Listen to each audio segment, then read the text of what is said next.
हाय, आज आपण बघणार आहोत मेजर ध्यानचंद क्रीडा पुरस्कार। चला तर जाणून घेऊया फटाफट या पुरस्काराविषयी। मेजर ध्यानचंद क्रीडा पुरस्कार हा भारतातील सर्वोच्च क्रीडा पुरस्कार आहे।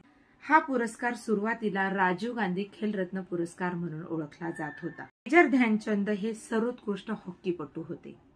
युवा व्यवहार आणि क्रीडा मंत्रालय हा पुरस्कार दरवर्षी वितरित करतात। या पुरस्कारासाठी मंत्रालयाकडून एक समिती गठीत केली जाते। या समितीकडून प्राप्तकर्त्यांची नावे सूचित केली जातात।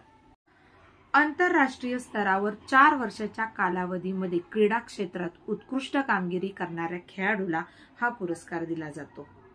चला तर आपण जाणून घेऊया की या वर्षीचा मेजर ध्यानचंद क्रीडा पुरस्कार दिला कोणाला। सर्वप्रथम लेडीज स्पेशल मनू भाकर यांना हा पुरस्कार जाहीर झालेला आहे।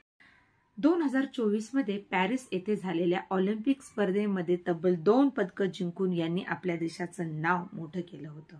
एकाच ऑलिम्पिकमध्ये तब्बल 2 पदकं मिळवणारी मनू भाकर ही स्वातंत्र्यानंतर ही पहिली खेळाडू ठरली होती।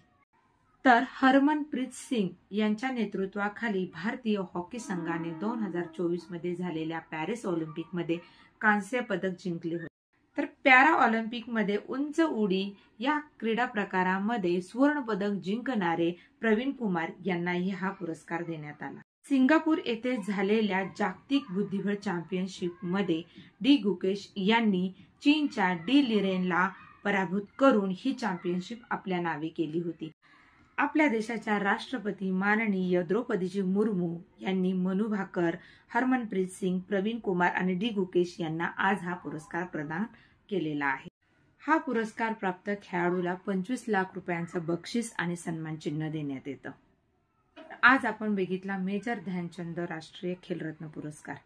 नवनवीन माहिती मिळवण्यासाठी माझ्या चॅनलला लाईक करा, शेअर करा, कमेंट करा आणि सबस्क्राईब करा।